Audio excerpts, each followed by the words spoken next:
بالعنخ. العصر ده اتميز بالرطوبة والحر زيه زي المناطق الاستوائية دلوقتي، بجانب انه كان احيانا بيميل للبرودة، والجو ده كان بينطبق على افريقيا الشمالية. وفي العصر ده كان بينمو في اوروبا حيوانات كتير زي الثدييات. كمان على شواطئ المياه كان بينمو حيوانات زي جاموس البحر ووحيد القرن والفيل والدب والضبع والغزال، وحيوانات تانية كانت موجودة، ولكن اختفت الحيوانات دي سواء من اللي قلناهم أو حيوانات تانية.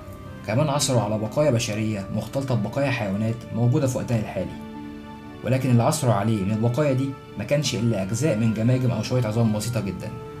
وأما من ناحية الجو في العصر ده، فهو سهل على الإنسان إنه يعيش على شواطئ الأنهار والبحيرات، وكان الإنسان بيبات أو بيسكن في أكواخ من الأشجار. وبس كده، لحد هنا خلصنا موضوع حلقة النهاردة، ولكن ما خلصناش كلامنا كله عن العصر ده. استنوا الجديد في الحلقة اللي جاية. بس كده، ولو استفدت متنساش تفيد غيرك.